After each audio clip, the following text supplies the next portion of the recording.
कमी होगी।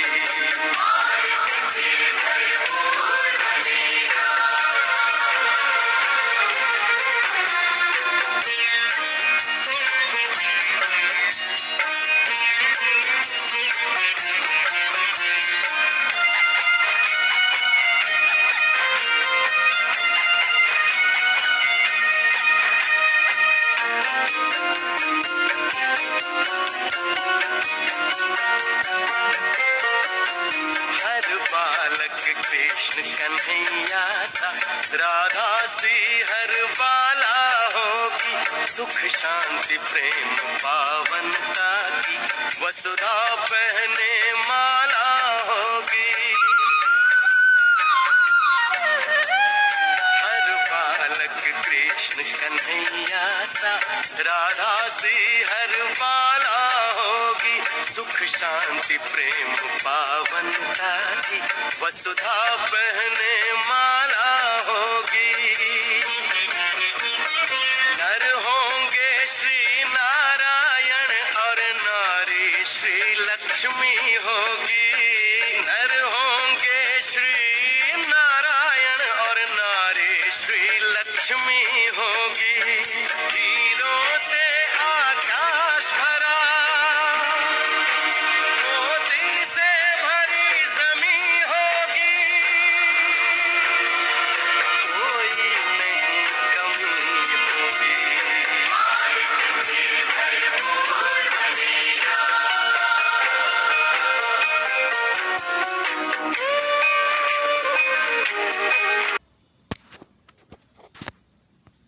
ओम शांति। आज 5 फरवरी 2023 बाबा की मुरली सुनेंगे। सबसे पहले देखते हैं मुख्य बिंदु। आज बाबा ने क्या क्या विशेष बातें कही। आज बाबा ने कहा कि बच्चे सबसे ज़्यादा ध्यान एकाग्रता पर देना है। विशेष अटेंशन एकाग्रता पर देने के लिए बाबा ने कहा, एकाग्रता के लिए बाबा ने कहा कि मन बुद्धि आपके ऑर्डर में चले। आप जिस स्थिति में मन को टिकाना चाहो वहाँ टिक जाए। जिस अनुभव में स्थित होना चाहो, योग में बैठो जब, तो उसी अनुभव को वो करता रहे। बाबा ने कहा कि ऐसे नहीं कि आप अभी अभी योग लगा रहे हो तो अभी अभी अच्छी स्थिति है, फिर और कोई बात याद आ गई तो स्थिति चेंज हो गई।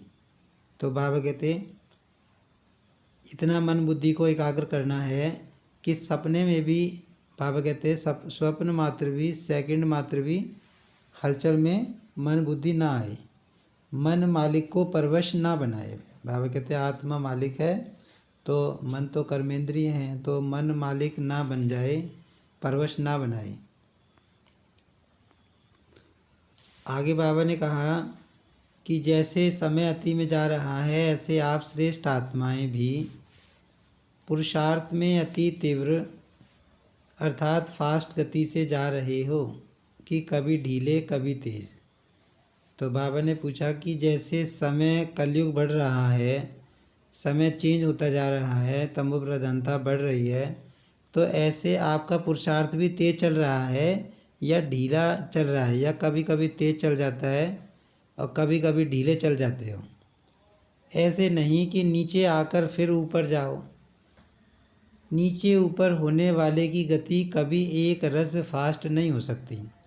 अब बाबा कहते कभी तो ज्ञान योग में खूब तेज़ चलने लग जाओ, कभी धीरे आ जाओ, कभी नीचे आ जाओ, कभी ऊपर, कभी नीचे कभी ऊपर।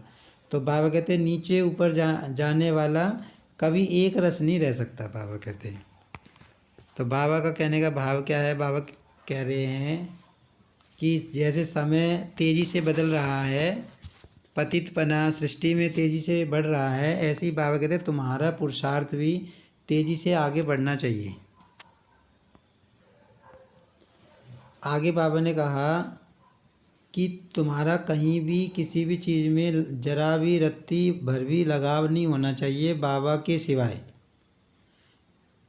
किसी भी चीज़ में लगाव नहीं होना चाहिए, किसी वस्तु में, वैभव में, व्यक्ति में जरा भी कोई आकर्षित ना करे।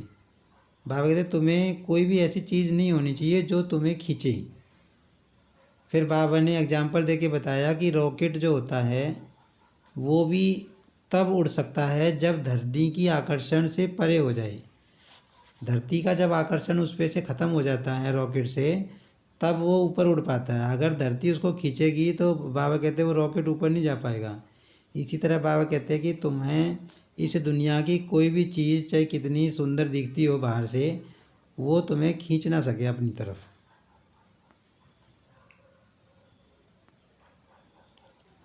आगे बाबा ने कहा कि इस संगम युग पर तुम्हें कितना खुशियों का खजाना मिला है।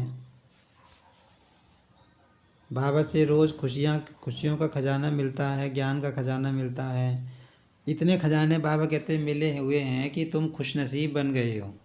तो बाबा कहते इतने खुशनसीब बच्चे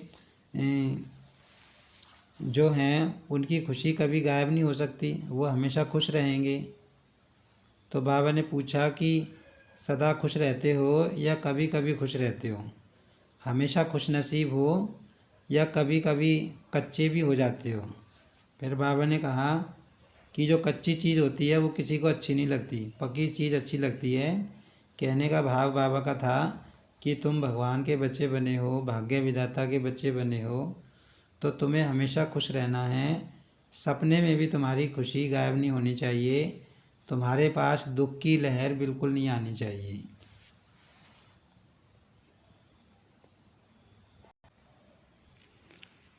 ओम शांति। अब सुनते हैं बाबा के महावाक्य विस्तार से। आज अव्यक्त मुरली है। आज की मुरली का सार है एकाग्रता की शक्ति से दृढ़ता द्वारा सहज सफलता की प्राप्ति। बाबा ने आज की मुरली में बताया कि एकाग्रता की शक्ति से ही तुम्हें सफलता मिलेगी, सहज सफलता मिलेगी। एकाग्रता का अर्थ बाबा ने बताया कि मन बुद्धि को एक जगह लगा सको, जिसको दुनिया में कंसंट्रेशन पावर बोलते हैं। बच्चे कितनी बार कहते हैं कि हमारी कंसंट्रेशन नहीं है, एक चीज़ पर हमारा मन ज़्यादा समय नहीं लग पाता। तो बाबा उसी के बारे में बता रहा है कि जैसे हम योग लगा रहे हैं, किसी एक पॉइंट पे सोच रहे हैं, किसी एक बात पे सोच रहे हैं, तो हमारा मन उस बात के ऊपर ही सोचता रहे, बीच में मन और कहीं ना जाए। तो बाबा कहते फिर उसको माना जाएगा एकाग्रता की शक्ति। और अगर 15 मिनट मान लो हम योग में बैठे, आधा घंटा योग में बैठे, और अभी अभी बाबा की बात याद आई, फिर कोई काम याद आ गया, फिर कहीं और बुद्धि चली गई, कोई मनुष्य याद आ गया या कोई बात याद आ गई, कोई पेंडिंग काम याद आ गया, तो बाबा कहते वो एकाग्रता की शक्ति नहीं है, वो तो बीच बीच में भंग हो रही है। तो बाबा कहते एकाग्रता की शक्ति होगी तो तुम्हें सहज सफलता मिलेगी। और एकाग्रता की शक्ति बाबा ने बताया है कि वो प्रैक्टिस से आती है। आत्मा के अंदर बहुत जन्मों के संस्कार हैं मन और बुद्धि को विचलन होने के। तो बाबा जैसे बताता है कि जब हम योग का रोज़ अभ्यास करते हैं, मेडिटेशन का रोज़ अभ्यास करते हैं, तो मन और बुद्धि हमारे कंट्रोल में आने लग जाती है और एकाग्रता की शक्ति बढ़ती है। आज ब्राह्मण संसार के रचता अपने चारों ओर के ब्राह्मण परिवार को देख हर्षित हो रहे हैं। बाबा कहते हैं जो ब्राह्मण संसार के रचता हैं, माना शिव बाबा ने ही तो ब्राह्मणों का संसार रचा है, ब्राह्मणों को रचा है। तो बाबा कहते हैं मैं अपने परिवार को देख के खुश हो रहा हूँ। ये छोटा सा न्यारा और अति प्यारा अलौकिक ब्राह्मण संसार है। अब बाबा के बच्चे जहाँ जहाँ पे हैं, जो ब्राह्मणों का संसार है, बाबा कहते ये ब्राह्मणों का जो परिवार है न्यारा है और अलौकिक है। सारे ड्रामा में अति श्रेष्ठ संसार है, क्योंकि ब्राह्मण संसार की हर गतिविधि न्यारी और विशेष है। बाबा कहते जो ब्राह्मण बने हैं इस समय बाबा के बच्चे, उनकी चलन दुनिया वालों से बिल्कुल न्यारी होती है और विशेष होती है। इस ब्राह्मण संसार में ब्राह्मण आत्माएं भी विश्व में से विशेष आत्माएं हैं। इसलिए ही ये विशेष आत्माओं का संसार है। अब करोड़ों आत्माओं में से जो बाबा के बच्चे बनते हैं, भगवान के बच्चे जो बनते हैं, जिन बच्चों को बाबा ने सेलेक्ट किया है, वो कोई साधारण आत्मा नहीं है। करोड़ों आत्माओं में से छंटकर भगवान का बनना, जिस भगवान को दुनिया ढूंढ रही है और उस भगवान की जिसके ऊपर नज़र पड़े, तो बाबा कहते वो विशेष आत्माएं हैं इस संसार में। तो उनका जो समूह बनेगा, संगठन बनेगा, बाबा कहते वो तो विशेष अपने आप होगा। हर ब्राह्मण आत्मा की श्रेष्ठ वृत्ति, श्रेष्ठ दृष्टि और श्रेष्ठ कृति विश्व की सर्व आत्माओं के लिए श्रेष्ठ बनाने के निमित्त है। तो बाबा कहते जो बाबा के बच्चे हैं, ब्राह्मण आत्माएं, उनकी वृत्ति श्रेष्ठ रहती है, मतलब मन की सोच श्रेष्ठ दृष्टि है उनकी, दूसरों को देखने की दृष्टि श्रेष्ठ है, और उनकी कृति भी, माना उनके कर्म भी श्रेष्ठ हैं दुनिया वाली आत्माओं से। हर आत्मा के ऊपर ये विशेष जिम्मेवारी है, तो हर एक अपने इस जिम्मेवारी को अनुभव करते हो। फिर बाबा कहते कि ब्राह्मणों, जो आत्माएं ब्राह्मण बनी हैं, उनके ऊपर जिम्मेवारी है श्रेष्ठ दृष्टि, श्रेष्ठ वृत्ति और श्रेष्ठ कृति के द्वारा विश्व परिवर्तन करने की जिम्मेवारी है। तो बाबा कहते क्या तुम उस जिम्मेवारी को अनुभव करते हो? अब बाबा कहता है कि जो बाबा ने यज्ञ रचा है उसमें ब्राह्मण बाबा के सहयोगी हैं, क्योंकि बाबा कहते मैं तो गली गली में नहीं जाऊंगा सबको ज्ञान सुनाने, मेरा परिचय कि मैं आया हुआ हूँ। बच्चे ही जाएंगे, बच्चे ही सबको मैसेज देंगे कि परमात्मा आ चुके हैं। तो बाबा कहते कि इतनी बड़ी जिम्मेवारी तुम अनुभव करते हो, कितनी बड़ी जिम्मेवारी है। सारे विश्व का परिवर्तन, न सिर्फ आत्माओं का परिवर्तन करते हो, लेकिन प्रकृति का भी परिवर्तन करते हो। अब बाबा बता रहे हैं कि सतयुग में इस समय प्रकृति भी पतित है, तो उस समय प्रकृति भी पावन बन जाती है। तो बाबा कहते वो सब काम बाबा के बच्चे ब्राह्मण ही करते हैं। ये स्मृति सदा रहे, इसमें नंबरवार हैं। बाबा कहते कि ये हर ब्राह्मण आत्मा को स्मृति मन याद एक समान नहीं रहती, तो इसीलिए बाबा कहते सब ब्राह्मण आत्माएं नंबरवार हैं। नंबरवार का मतलब क्या होता है, जैसे क्लास में एक कक्षा में बच्चे होते हैं तो वो सब नंबरवार होते हैं। कोई फर्स्ट होशियार नंबर पे होशियार होता है, फिर सेकंड नंबर पे, फिर थर्ड नंबर पे। ऐसे ही बाबा कहते बाबा के बच्चे, सारे बच्चे भी एक समान रूप से होशियार नहीं हैं, ज्ञान और योग में एक समान नहीं है। सभी ब्राह्मण आत्माओं के अंदर संकल्प सदा रहता है कि हम विशेष आत्मा नंबर 1 बने। अब बाबा कहते बाबा के जितने भी बच्चे हैं उनके मन में तो यही संकल्प रहता है कि हम नंबर 1 आत्मा बने, लेकिन संकल्प और कर्म में अंतर पड़ जाता है। अब बाबा कहते कोई आत्मा तो जैसा सोचती है वैसा कर लेती है, कर्म में ले आती है उस संकल्प को, और कोई आत्मा नहीं ला पाती। तो बाबा कहते संकल्प और कर्म में अंतर पड़ जाता है। इसका कारण, फिर बाबा कहते इसका कारण क्या है? कर्म के समय सदा अपनी स्मृति को अनुभवी स्थिति में नहीं लाते। तो बाबा कहते कि अनुभव की स्थिति पर नहीं सेट होते। जब कर्म करते हो तो वो स्मृति अनुभव में नहीं लाती। सुनना जानना ये दोनों याद रहता है। बाबा कहते सुनते भी अच्छा हो ज्ञान, और जानते भी हो कि हाँ हम ऐसे हैं, कि भाई एक होता है ना कि हम सुन रहे हैं परमात्मा, शिव बाबा कह रहे हैं कि बच्चे तुम विशेष आत्मा हो, तो हम सुन रहे हैं हाँ बाबा हम विशेष आत्मा हैं। फिर जानना, हाँ हम जान गए हम विशेष आत्मा हैं।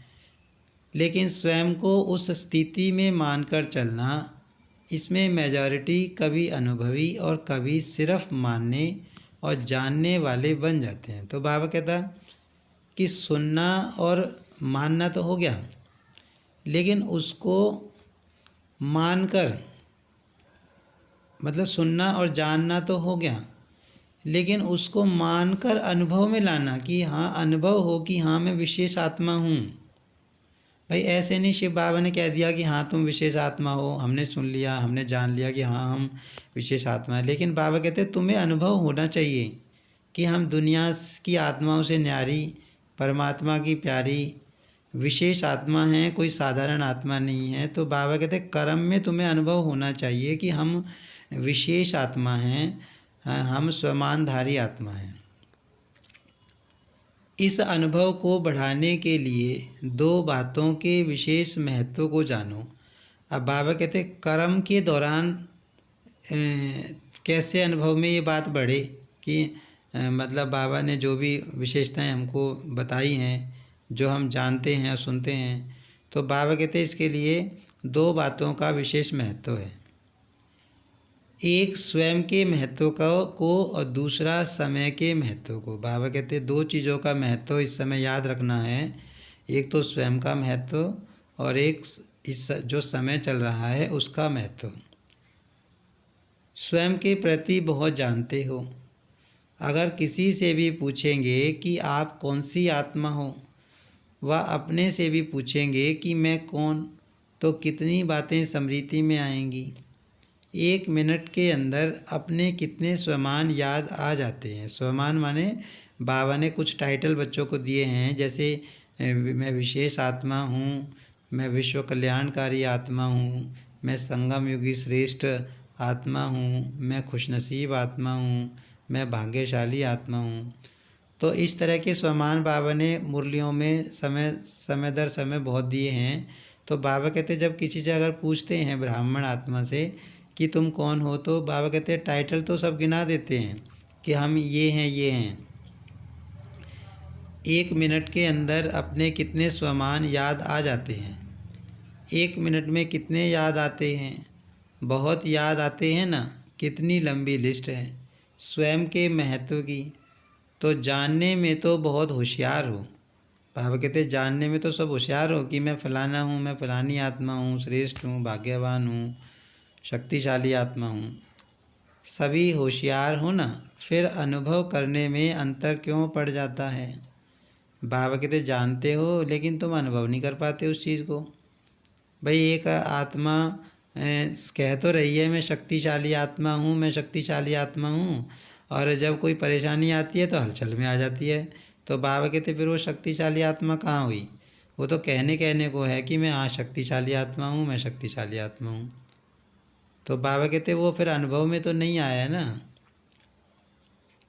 क्योंकि समय पर उस स्थिति के सीट पर सेट नहीं होते हो। तो बाबा कहते उस टाइम पर अपने स्वमान की स्थिति की सीट पर सेट नहीं रहते। अगर सीट पर सेट है तो कोई भी, चाहे कमज़ोर संस्कार, चाहे कोई आत्माएं, चाहे प्रकृति, चाहे किसी भी प्रकार की रॉयल माया अपसेट नहीं कर सकती।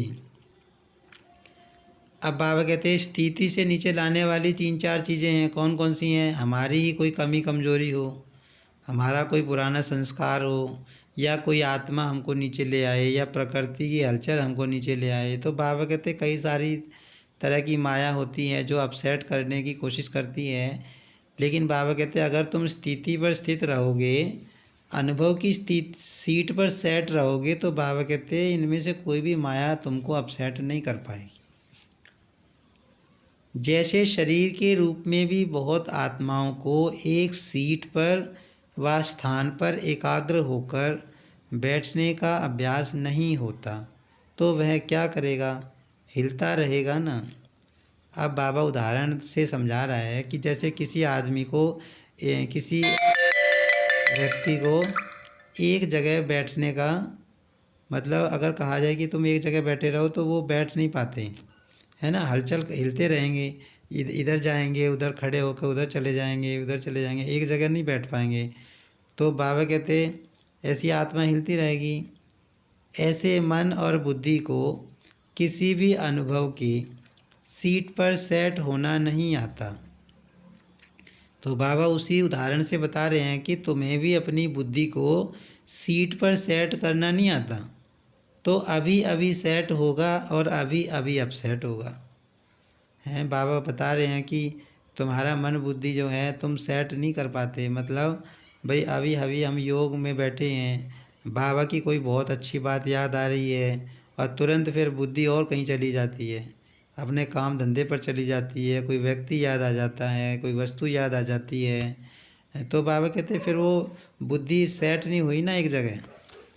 शरीर को बिठाने के लिए स्थूल स्थान होता है और मन बुद्धि को बिठाने के लिए श्रेष्ठ स्थितियों का स्थान है। अब बाबा कहते हैं शरीर को बिठाने के लिए तो स्थूल स्थान चाहिए, जैसे ज़मीन चाहिए या चेयर चाहिए, लेकिन मन बुद्धि को बिठाने के लिए क्या चाहिए? ये जो बाबा स्थितियाँ बताता है, श्रेष्ठ स्थिति कि बच्चे अनुभव करो मैं कौन हूँ, मैं भाग्यवान आत्मा हूँ। तो वो अनुभव करके उस सीट पे आत्मा सेट हो जाए, बैठ जाए, वो बाबा कह रहा है। तो बाप दादा बच्चों का यह खेल देखते रहते हैं। बाबा कहते बाप दादा बच्चों का ये खेल देखते रहते हैं, अभी अभी अच्छी स्थिति के अनुभव में स्थित होते हैं और अभी अभी अपने स्थिति से हलचल में आ जाते हैं। बाबा कहते हैं अभी अभी तो अच्छा योग लग रहा है, अच्छा महसूस कर रहे हैं, खूब खुश हैं, और अभी अभी कोई बात होगी, परेशानी आ गई, समस्या आ गई, कोई माया आ गई, तो हलचल में आ जाते हैं। जैसे छोटे बच्चे चंचल होते हैं तो एक स्थान पर ज़्यादा समय टिक नहीं सकते। फिर बाबा बच्चों का एग्जाम्पल लेके बताता है कि जैसे छोटा बच्चा होगा, उसको कहेंगे एक जगह बैठ जाओ, तो वो बैठेगा नहीं, हिलता रहेगा, इधर उधर भाग दौड़ करता रहेगा। तो कई बच्चे यह बचपन के खेल बहुत करते हैं, अभी अभी देखेंगे बहुत एकाग्र, और अभी अभी एकाग्रता की बजाय भिन्न भिन्न स्थितियों में भटकते रहेंगे। तो बाबा कहते बच्चे भी ऐसे खेल दिखाते हैं कि अभी अभी तो बिल्कुल एकाग्र होकर माना योग में बैठे हैं या किसी भी स्थिति का अनुभव कर रहे हैं, और अभी अभी एकाग्रता से भटककर और किसी स्थिति में चले जाते हैं। तो इस समय विशेष अटेंशन चाहिए, मन और बुद्धि सदा एकाग्र रहे। तो बाबा कहते हैं इस समय किस चीज़ की ज़रूरत है? मन और बुद्धि को एकाग्र करने की ज़रूरत है, मतलब एक जगह लगाने की ज़रूरत है। एकाग्रता की शक्ति सहज निर्विघ्न बना देती है। बाबा कहते हैं जिस आत्मा के अंदर एकाग्रता की शक्ति होगी वो आत्मा निर्विघ्न बन जाएगी, मेहनत करने की आवश्यकता ही नहीं है। एकाग्रता की शक्ति स्वतः एक बाप दूसरा न कोई, ये अनुभूति सदा कराती है। जिसके अंदर एकाग्रता की शक्ति होगी, जिसका मन बुद्धि उसके कंट्रोल में होगा, तो बाबा कहते वो आत्मा तो उस आत्मा के लिए एक बाप दूसरा न कोई, यह अनुभूति होगी। एकाग्रता की शक्ति सहज एक रस स्थिति बनाती है, और एकाग्रता होगी तो उसकी स्थिति एक रस होगी, मतलब एक जैसी होगी, यूँ नहीं कि कभी ऊपर कभी नीचे। एकाग्रता की शक्ति सदा सर्वप्रति एक ही कल्याण की वृत्ति सहज बनाती है। और बाबा कहता है कि भाई जिसके अंदर एकाग्रता की शक्ति होगी वो सबके प्रति कल्याण की वृत्ति रखेगा। एकाग्रता की शक्ति सर्वप्रति भाई भाई की दृष्टि स्वतः बना देती है। एकाग्रता की शक्ति हर आत्मा के संबंध में स्नेह सम्मान स्वमान के कर्म सहज अनुभव कराती है। तो अभी क्या करना है, क्या अटेंशन देना है? एकाग्रता। तो बाबा कहते हैं अभी क्या काम करना है तुम्हें? एकाग्रता पर काम करना है। स्थित होते हो, अनुभव भी करते हो, लेकिन एकाग्र अनुभवी नहीं होते। कभी श्रेष्ठ अनुभव में, कभी मध्यम, कभी साधारण, तीनों में चक्कर लगाते रहते हैं। बाबा कहते हैं कभी अच्छा अनुभव करते हैं, कभी मध्यम करते हैं, कभी साधारण करते हैं, तो तीनों में चक्कर लगाते रहते हैं। इतना समर्थ बनो जो मन बुद्धि सदा आपके ऑर्डर अनुसार चले। बाबा कहते हैं इतने कैपेबल हो जाओ कि मन और बुद्धि आपके हिसाब से चले, आपके ऑर्डर से चले। स्वप्न में भी सेकंड मात्र भी हलचल में नहीं आए, मन मालिक को परवश नहीं बनाए। बाबा कहते कि जो मन बुद्धि संस्कार हैं ये आत्मा की शक्ति हैं, और आत्मा की शक्ति है माना आत्मा राजा है। तो राजा का कहना ये माने है ना कि मन आत्मा को चलाए।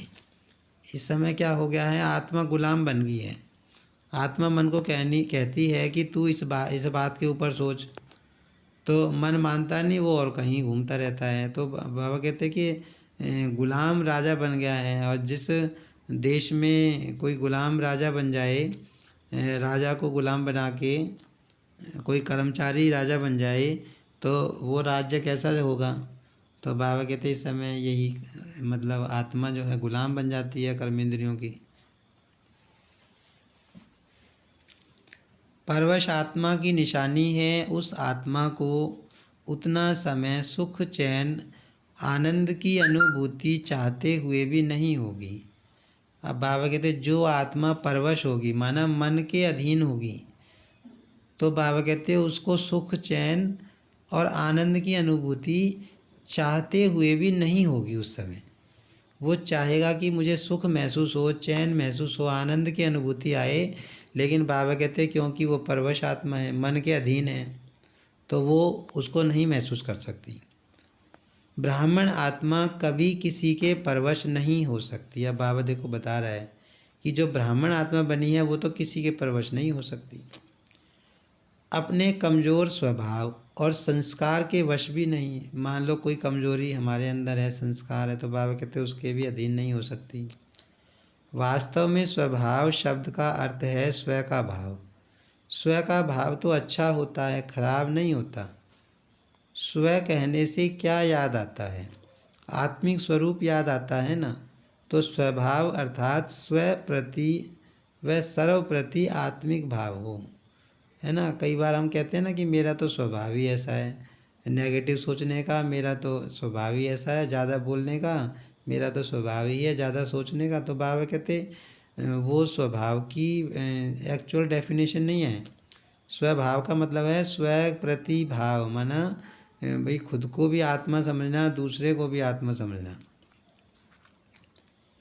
जब भी कमजोरी वश सोचते हो कि मेरा स्वभाव व मेरा संस्कार ही ऐसा है, क्या करूँ है ही ऐसा, यह कौन सी आत्मा बोलती है? यह शब्द व संकल्प परवश आत्मा के हैं। बाबा कहते जब तुम ये कहते हो कि क्या करूँ, मुझसे नहीं हो रहा, ये तो मेरा संस्कार ही बन गया है, तो बाबा कहते उस समय तो तुम गुलाम बन गए हो, परवश आत्मा के बोल हैं ये। यह शब्द व संकल्प परवश आत्मा के हैं। तो जब भी यह संकल्प आए कि स्वभाव ऐसा है, तो श्रेष्ठ अर्थ में टिक जाओ। संस्कार सामने आए कि मेरा संस्कार, तो सोचो क्या मुझ विशेष आत्मा के यह संस्कार हैं जिसको मेरा संस्कार कह रहे हो। बाबा कहते आत्मा का असली संस्कार क्या है? पवित्रता, सुख और शांति का है। क्योंकि परम धाम से जब सतयुग में आत्मा आती है तो यही संस्कार लेके आती है, और यही उसके ओरिजिनल संस्कार हैं। बाकी इस कलयुगी दुनिया में आने के बाद जो हमारी आदतें बन गई हैं, संस्कार बन गए हैं, बाबा कहते हैं वो तो असली संस्कार नहीं है। मेरा कहते हो तो कमज़ोर संस्कार भी मेरापन के कारण छोड़ते नहीं हैं। अब बाबा कहते हो वो संस्कार पड़ा है कलयुग में, शूद्र पने का संस्कार है, तो बाबा कहते तुम मेरा मेरा कहते हो, तो इसलिए वो संस्कार भी छोड़ता नहीं। क्योंकि यह नियम है, जहाँ मेरापन होता है वहाँ अपनापन होता है, और जहाँ अपनापन होता है वहाँ अधिकार होता है।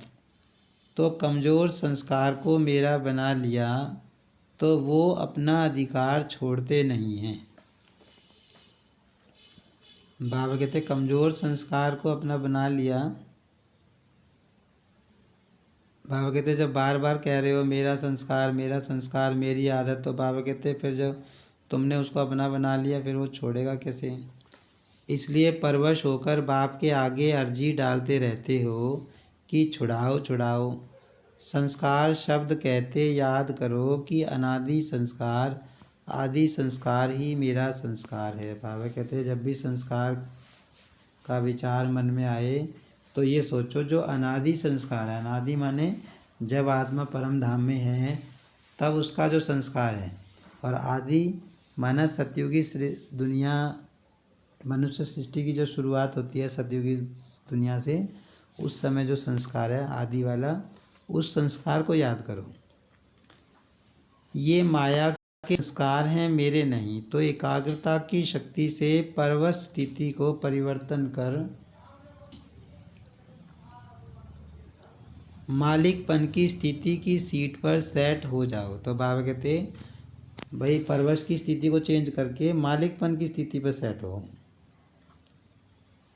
योग में भी बैठते हैं, बैठते तो सभी रुचि से हैं। अब बाबा बता रहा कि मेडिटेशन करने के लिए बैठते तो सब रुचि से हैं, इंटरेस्ट से बैठते हैं, लेकिन जितना समय जिस स्थिति में स्थित होना चाहते हैं उतना समय एकाग्र स्थिति रहे, उसकी आवश्यकता है। बाबा कहते हैं मान लो 15 मिनट मेडिटेशन में बैठे, तो 15 मिनट आपका मन मेडिटेशन में लगा या इधर उधर घूमता रहा, तो बाबा कहते हैं कि वो चाहिए। तो क्या करना है, किस बात को अंडरलाइन करेंगे? एकाग्रता। तो बाबा कहते हैं एकाग्रता को अंडरलाइन करेंगे। एकाग्रता में ही दृढ़ता होती है, और जहाँ दृढ़ता है वहाँ सफलता गले का हार है। अच्छा, चारों ओर के अलौकिक ब्राह्मण संसार की विशेष आत्माओं को सदा श्रेष्ठ स्थिति के अनुभव की सीट पर सेट रहने वाली आत्माओं को, सदा स्वयं के महत्व को अनुभव करने वाली आत्माओं को। अब बाबा देखो इसमें सारे जितने भी बाबा ने बताए सबको एक एक करके गिनवा रहे हैं कि ऐसी आत्माएं जो श्रेष्ठ स्थिति के अनुभव की सीट पर सेट रहती हैं, ऐसी आत्माएं जो अपने महत्व को जानती हैं, सदा एकाग्रता की शक्ति से मन बुद्धि को एकाग्र करने वाले, सदा एकाग्रता के शक्ति से ही दृढ़ता द्वारा सहज सफलता प्राप्त करने वाले सर्वश्रेष्ठ सर्वविशेष सर्वस्नेही आत्माओं को बाप दादा का याद प्यार और नमस्ते। माना अब तक मुरली में बाबा ने जो जो बातें बताई वो सारी सार में काउंट कर दी, और फिर बाबा ने बच्चों को नमस्ते की। फिर हम बच्चे बाबा को नमस्ते करते हैं, हम रूहानी बच्चों की बाप दादा को याद प्यार और नमस्ते। फिर अव्यक्त बाप दादा की पर्सनल मुलाकात। तो बाबा पर्सनल आत्माओं से मिले तो उसके वो मुरली है, उड़ती कला में जाने के लिए डबल लाइट बनो, कोई भी आकर्षण आकर्षित न करे, सभी अपने को वर्तमान समय के प्रमाण तीव्र गति से उड़ने वाले अनुभव करते हो। अब बाबा पूछ रहा है कि जैसे ये वर्तमान समय चल रहा है उसके अनुसार अब तुम भी तेज गति से चल रहे हो, उड़ने वाले हो। समय की गति तीव्र है, वह आत्माओं के पुरुषार्थ की गति तीव्र है। बाबा पूछ रहे हैं कि समय तेज गति से जा रहा है या तुम्हारा पुरुषार्थ तेज गति से चल रहा है। पुरुषार्थ माने जो हम बाबा के ज्ञान योग में मेहनत कर रहे हैं, पावन बनने की मेहनत कर रहे हैं, बाबा से प्राप्ति करने की मेहनत कर रहे हैं, तो बाबा पूछ रहा है तुम्हारा पुरुषार्थ कैसा चल रहा है। समय आपके पीछे पीछे है या आप समय के प्रमाण चल रहे हो। समय के इंतज़ार में तो नहीं हो ना कि अंत में सब ठीक हो जाएगा, संपूर्ण हो जाएंगे, बाप समान हो जाएंगे। बाबा कहते ऐसे तो नहीं सोच रहे कि भाई लास्ट में टाइम आएगा विनाश के टाइम पे हम संपूर्ण बन जाएंगे, है ना, उसी टाइम हो जाएगा। ये तो वही वाली बात होगी कि कोई बच्चा पूरी साल पढ़े नहीं और फिर जब भी पढ़ने के लिए कहे कोई तो कहे कि लास्ट में सब हो जाएगा ठीक, लास्ट में सब तैयारी हो जाएगी। तो ऐसे कैसे तैयारी हो जाएगी? तैयारी तो शुरू से करनी पड़ेगी तभी तैयारी होगी। तो बाबा कहते कि अभी जो टाइम चल रहा है संगम युग का, ये पुरुषार्थ करने का समय चल रहा है। विनाश के टाइम तो कोई पुरुषार्थ हो नहीं पाएगा, उस टाइम तो बाबा कहते तुम्हारी रिजल्ट निकलेगी और फिर रिजल्ट के अनुसार तुम सतयुग में जाकर पद पाओगे। ऐसे तो नहीं है ना, क्योंकि ड्रामा के हिसाब से वर्तमान समय बहुत तेज़ गति से जा रहा है। बाबा कहते ये जो समय है बहुत तेज़ गति से जा रहा है, अति में जा रहा है। जो कल था उससे आज और अति में जा रहा है, यह तो जानते हो ना। जैसे समय अति में जा रहा है ऐसे आप श्रेष्ठ आत्माएं भी पुरुषार्थ में अति तीव्र अर्थात फास्ट गति से जा रहे हो। फिर बाबा पूछ रहा है कि जैसे समय तेज गति से चल रहा है, पतितपना तेज गति से बढ़ रहा है, ऐसे तुम्हारी भी मेहनत तेज गति से चल रही है या नहीं, कि कभी ढीले कभी तेज हैं, कभी तो खूब योग लगा रहे हैं, कभी ढीले हो गए। तो बाबा कहते हैं ऐसे तो नहीं, ऐसे नहीं कि नीचे आकर फिर ऊपर जाओ। नीचे ऊपर होने वाले की गति कभी एक रस फास्ट नहीं हो सकती। तो बाबा कह रहे हैं जो कभी कभी तेज चल रहा है, कभी कभी धीरे चल रहा है पुरुषार्थ में, तो बाबा कहते हैं उसकी गति फास्ट कैसे हो सकती है। तो सदा सर्व बातों में श्रेष्ठ बात तीव्र गति से उड़ने वाले हो। वैसे गायन है चढ़ती कला सरव का भला, लेकिन अभी क्या कहेंगे, उड़ती कला सरव का भला। अभी चढ़ती कला का समय भी समाप्त हुआ, अभी उड़ती कला का समय है। अब बाबा उस भाव से बता रहे हैं कि जैसे एक तो ज़मीन पर चलते हैं जैसे रेलगाड़ी बस, तो एक तो वो स्टेज होती है, तो बाबा कहते हैं वो स्टेज तो अब चली गई, टाइम चला गया, उस हिसाब से पुरुषार्थ करने का समय अब जा चुका है। बाबा कहते हैं अब उड़ती कला का समय है। माना जैसे हवाई जहाज़ चलता है, तो हवाई जहाज़ तो नेचुरली ज़मीन पर चलने वाली चीज़ों से बहुत तेज़ पहुंच जाता है अपने गंतव्य स्थान पर। तो बाबा कहते हैं कि अब ये समय उड़ती कला का है, चढ़ती कला का नहीं, उड़ती कला का समय है, माना तेज पुरुषार्थ का समय है। तो उड़ती कला के समय कोई चढ़ती कला से पहुंचना चाहे तो पहुंच सकेगा। बाबा कहते पहुंचना है हवाई जहाज़ की स्पीड से और चलो ट्रेन की स्पीड से, तो बाबा कहते मंजिल पे पहुंच पाओगे, नहीं पहुंच पाओगे। नहीं तो सदा उड़ती कला हो। उड़ती कला की निशानी है सदा डबल लाइट।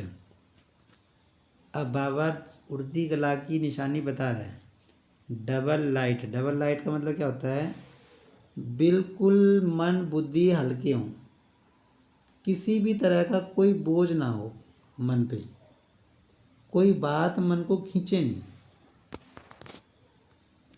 डबल लाइट स्थिति बाबा उसको बोलता है। योग लगाने बैठे 15 मिनट 20 मिनट, तो 20 मिनट योग ही लगे और कहीं बुद्धि न जाए, बाबा ही याद आए, बाबा के बारे में ही बातें चलें, बाबा के ज्ञान की बातों के ऊपर ही मनन चले, इधर उधर बुद्धि बिल्कुल न जाए, तो उसको बाबा कहता है डबल लाइट स्थिति। डबल लाइट नहीं तो उड़ती कला हो नहीं सकती। बाबा कहते हैं अगर डबल लाइट स्थिति नहीं है तो उड़ती कला भी नहीं हो सकती। थोड़ा भी बोझ नीचे ले आता है, किसी भी तरह का बोझ हो मन बुद्धि पे, बाबा कहते वो नीचे ले आएगा। जैसे प्लेन में जाते हैं उड़ते हैं, तो अगर मशीनरी में या पेट्रोल में जरा भी कचरा आ गया तो क्या हालत होती है, उड़ती कला से गिरती कला में आ जाते हैं। बाबा हवाई जहाज़ का उदाहरण बता रहे हैं कि अगर हवाई जहाज़ की मशीनरी में कोई बोझ आ जाए, कोई दिक्कत आ जाए, तो फिर वो नीचे आ जाता है। तो यहाँ भी अगर किसी भी प्रकार का बोझ है, अब बाबा यहाँ की बता रहा है कि अगर मन के ऊपर किसी भी तरह का बोझ है, चाहे अपने संस्कारों का, चाहे वायुमंडल का, चाहे किसी आत्मा के संबंध संपर्क का, कोई भी बोझ है तो उड़ती कला से हलचल में आ जाता है। अब बाबा कहते इन तीनों में से कोई भी बोझ अगर आत्मा के ऊपर है तो आत्मा नीचे आ जाएगी, योग उसका एक रस लगेगा नहीं। कौन कौन से बाबा ने बताए, अगर वायुमंडल आसपास की जो वाइब्रेशन है दुनियादारी की, वो हमको नीचे ले आती है। हमारे खुद के संस्कार हैं, पुरानी आदतें हैं, शूद्र बने की कलयुगी आदतें हैं, बाबा कहते वो नीचे ले आती हैं। या किसी आत्मा के साथ हमारा एक्सचेंज ऑफ एनर्जी हो जाए, किसी आत्मा के साथ संबंध संपर्क में कोई बोझ हो जाए, है ना, तो वो चीज़ खींचती है हमको। किसी आत्मा से मान लो हमारी कोई कहा सुनी हो जाए, तो हम बैठेंगे योग में, लेकिन वो आत्मा याद आएगी हमको, बाबा याद नहीं आएगा। तो वो बात बाबा बता रहा है।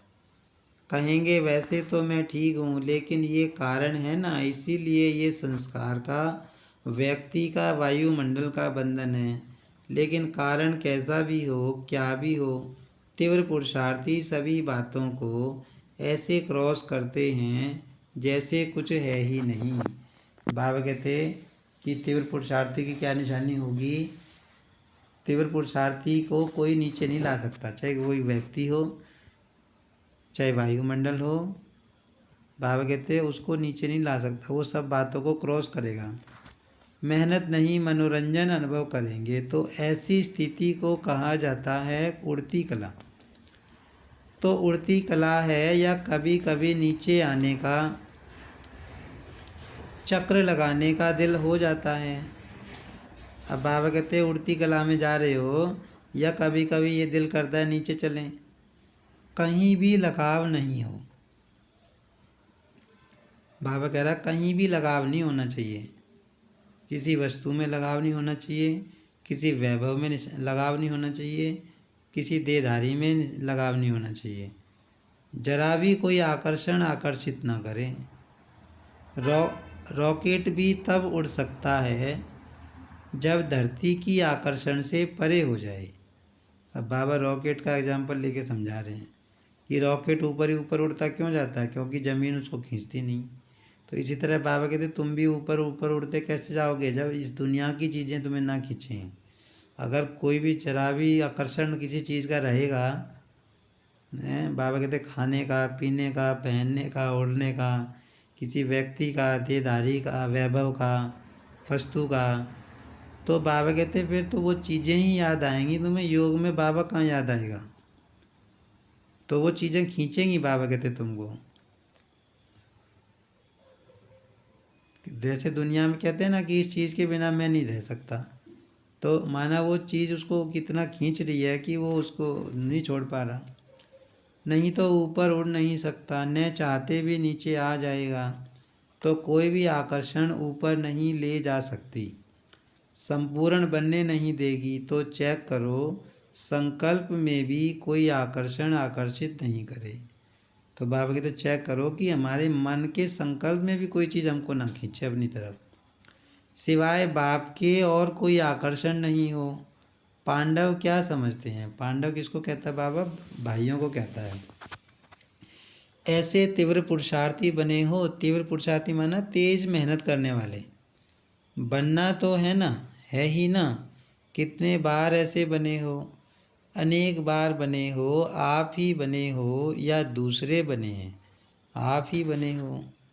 बाबा कहते हैं कि ये चक्र जो सृष्टि चक्र है ये अनेकों बार रिपीट हो चुका है। पूरा कल्प 4 युगों का ये चक्र है, अनेकों बार रिपीट हो चुका है, ये बार बार रिपीट होता है। तो बाबा कहते तुम अनेक बार बने हो, हर चक्कर में बनते हो जब शिव बाबा संगम युग पर आते हैं। तो नंबर वार में तो नहीं आना है ना, नंबर 1 में आना है। अब बाबा क्या बता रहा है कि नंबर वार नहीं बनना, नंबर 1 बनना है, नंबर 1। तो माताएं क्या कह रहेंगी? बाबा माताओं से बात कर रहा है। नंबर 1 या नंबर वार भी चलेगा, 108 नंबर भी चलेगा। 108 नंबर बनेंगे कि पहला नंबर बनेंगे?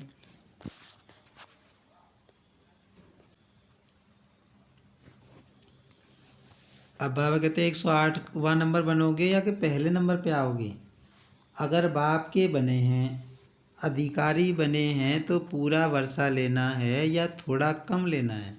अब बाबा कहते हैं भाग्य विधाता तो दे रहा है पूरा वर्षा, तो पूरा लेना चाहिए। फिर तो नंबर 1 बनेंगे ना। दाता फुल दे रहा है और लेने वाला कम ले तो क्या कहेंगे? अब भगवान खुले खजाने दे रहा है और हम लेने में कमी करें तो बाबा कहते फिर उसको क्या कहेंगे?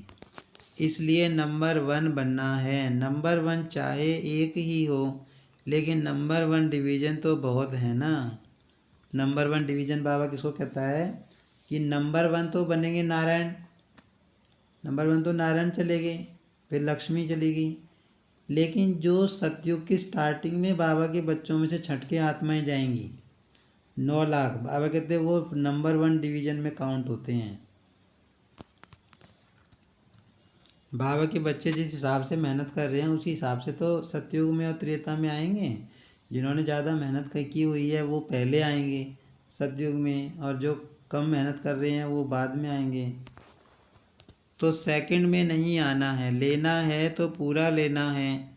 अधूरा लेने वाले तो पीछे पीछे बहुत आएंगे। बाबा कहते हैं अधूरा वर्षा लेने वाले तो पीछे बहुत आएंगे, तुम्हें तो पूरा लेना है ना। लेकिन आपको पूरा लेना है। सभी पूरा लेने वाले हो या थोड़े में राजी होने वाले हो? हैं? बाबा कहते पूरा वर्षा लेना है बाबा का, या थोड़ी बहुत सुख की अनुभूति होगी, शांति की अनुभूति होगी पूरे दिन में थोड़ी सी, तो बस इतना ही। हम तो बाबा से बस हमें तो इतना मिल गया, बहुत हो गया। बाबा कहते बाबा पूरा दे रहा है खजाना तो पूरा लो। जब खुला भंडार है और अखुट है तो कम क्यों लें?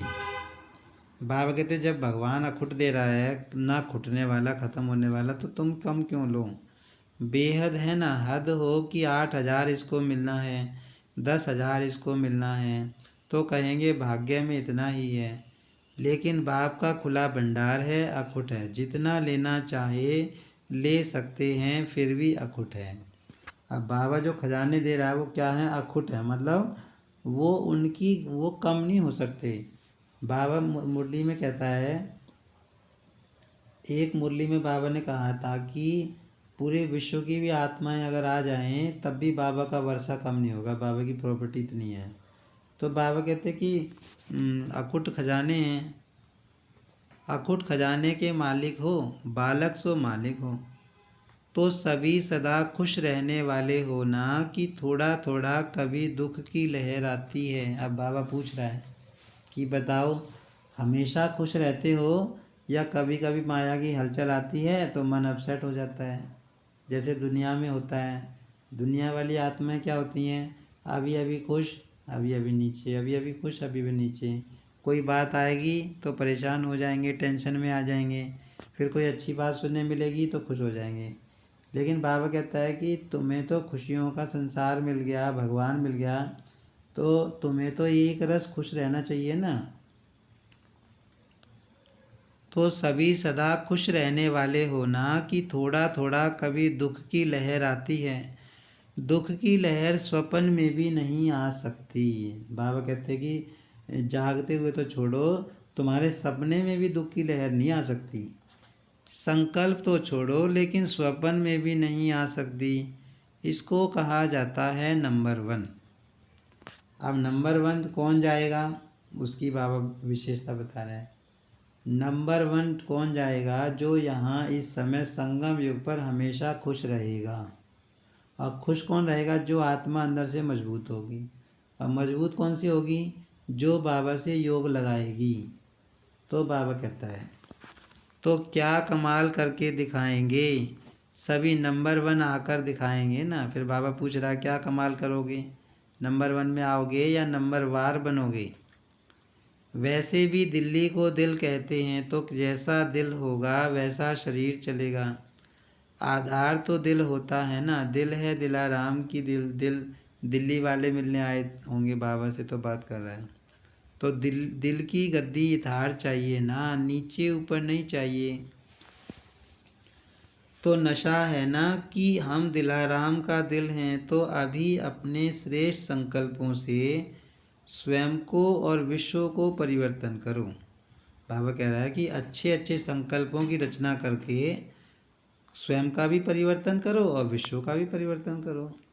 संकल्प किया और कर्म हुआ। ऐसे नहीं सोचा तो बहुत था, सोचते तो बहुत हैं, लेकिन होता बहुत कम है। वे तीव्र पुरुषार्थी नहीं हैं। अब बाबा देखो तीव्र पुरुषार्थी की परिभाषा बता रहे हैं कि सोचा और वैसे ही कर्म हो। ऐसे नहीं सोच तो बहुत ले, सोच तो बहुत लिया, हम ये करेंगे, होगा कुछ नहीं। तो बाबा उसको कह रहे हैं तीव्र पुरुषार्थी अर्थात संकल्प और कर्म समान हो, तभी बाप समान कहेंगे। खुश हैं और सदा खुश रहेंगे, यह पक्का निश्चय है ना। तो बाबा पूछ रहा है कि पक्का निश्चय कर लिया कि अब भी खुश हो और हमेशा भी खुश रहेंगे। खुश रहने वाले ही खुश नसीब हैं। यह पक्का है या थोड़ा थोड़ा कच्चा हो जाता है? कच्ची चीज़ अच्छी लगती है? बाबा कहते अगर बीच बीच में खुशी गायब होती है तो इसका मतलब बाबा कहते तुम कच्चे हो, और कच्ची चीज़ तो किसी को अच्छी लगती नहीं। पक्के को पसंद किया जाता है तो पूरा ही पक्का रहना है। तो बाबा कहते हैं पक्का बनना है। पक्का माने खुश रहना हमेशा। रोज़ अमृत वेले यह पाठ पक्का करो कि कुछ भी हो जाए खुश रहना है, खुश करना है। देखो कितनी बाबा विशेष बात बता रहा है कि रोज़ सवेरे उठ के एक बात पक्की करो, अपने मन में ये बात बार बार लाओ कि कुछ भी हो जाए, कुछ भी हो जाए का मतलब कुछ भी हो जाए, कोई समस्या आ जाए, कोई परेशानी आ जाए, कोई व्यक्ति परेशान करे, कोई माया आ जाए, धंधे दौड़ी में नुकसान हो जाए, बाबा कहते सवेरे सवेरे योग में बैठ के ये पक्का निश्चय करो कि कुछ भी हो जाए हमें खुश रहना है और सबको खुश करना है। अच्छा और कोई खेल नहीं दिखाना। फिर बाबा कहता है कि बस खुश रहना, खुश रहने के अलावा उदास मन वाला, उदास मुखड़े वाला, वो वाले खेल बाबा कहते हैं नहीं दिखाना। यही खेल दिखाना और खेल नहीं करना। अच्छा, फिर वरदान है आज की मुरली का। भाग्य और भाग्य विधाता बाप की स्मृति में रहे, भाग्य बांटने वाले फ्राक दिल महादानी भव। भाग्य विधाता बाप और भाग्य दोनों ही याद रहें, तब औरों को भी भाग्यवान बनाने का उमंग उत्साह रहेगा। तो बाबा कहते हैं दो चीज़ें अगर तुमको याद रहती हैं कि एक तो भाग्य विधाता मुझे मिला है और एक मेरा श्रेष्ठ भाग्य है, बाबा कहते तब तुम दूसरों का भी भाग्य बनाओगे। जैसे भाग्य विधाता बाप ब्रह्मा द्वारा भाग्य बांटते हैं, ऐसे आप भी दाता के बच्चे हो, भाग्य बांटते चलो। वे लोग कपड़ा बांटेंगे, अनाज बांटेंगे, कोई गिफ्ट देंगे, लेकिन उससे कोई तृप्त नहीं हो सकते। बाबा कहते हैं दुनिया में क्या बांटते हैं, कपड़ा बांटेंगे, धन बांटेंगे या कोई गिफ्ट दे देंगे। बाबा कहते हैं वो तो उन चीज़ों से कोई तृप्त होता नहीं, सेटिस्फाइड होता नहीं, वो तो आज है कल नहीं है। लेकिन बाबा कहते तुम्हें क्या करना है, तुम्हें बाबा का परिचय दूसरी आत्माओं को देना है। और किसी आत्मा को अगर बाबा का परिचय मिल गया और उसने बाबा को पहचान लिया और बाबा से प्राप्ति कर ली, तो बाबा कहते उसकी तो ज्योति हमेशा के लिए जग गई। तो बाबा कहते ऐसा भाग्य बांटो जो उसका भी भाग्य बन जाए। आप भाग्य बांटो तो जहाँ भाग्य है वहाँ सब प्राप्तियाँ हैं। ऐसे भाग्य बांटने में फ्राक दिल श्रेष्ठ महादानी बनो, सदा देते रहो। बाबा कहते कि इसमें फ्राक दिल बनो, देते रहो, दूसरों को भाग्य बांटते रहो। स्लोगन है जो एक नामी रहते और एकानामी से चलते हैं वही प्रभु प्रिय है। बाबा कहते जो एक नामी रहते हैं, माना एक शिव बाबा मन में रहता है और दूसरा कोई नहीं, और जो एकानामी करते हैं मतलब संकल्पों की बचत करते हैं, धन की बचत करते हैं, तो बाबा कहते वही प्रभु प्रिय हैं। तो ये थे बाबा के मधुर महावाक्य। अव्यक्त वाणी जो होती है, आज अव्यक्त वाणी थी, तो अव्यक्त वाणी बहुत पावरफुल होती है। शिव बाबा ने ब्रह्मा बाबा के तन में आके जो ज्ञान दिया वो उसको कहते हैं साकार वाणी। वो जो सोमवार से शनिवार तक चलती है और सप्ताह में एक दिन संडे के दिन ये अव्यक्त वाणी आती है। ये ब्रह्मा बाबा के शरीर छोड़ने के बाद दादी के तन में आके बाबा ने ज्ञान दिया, तो ये बहुत पावरफुल ज्ञान है अव्यक्त वाणी। तो अगर किसी 1969 से लेके 2015 तक बाबा ने अव्यक्त वाणियों में अव्यक्त वाणी चलाई हैं, उनकी बुक्स भी हैं, ऑनलाइन भी हैं। तो अगर किसी को पुरुषार्थ करना है तो अव्यक्त वाणी ऐसी बाबा के ज्ञान का खजाना है जिससे आत्मा ज्ञान की गहराई में जा सकती है। बाबा जो सुनाना चाहता है, जो देना चाहता है, मतलब जो ज्ञान की गहराई है वो अव्यक्त वाणियों से समझ में आती है। बहुत गहरा ज्ञान जो बाबा सुना रहा है। अच्छा, ओम शांति।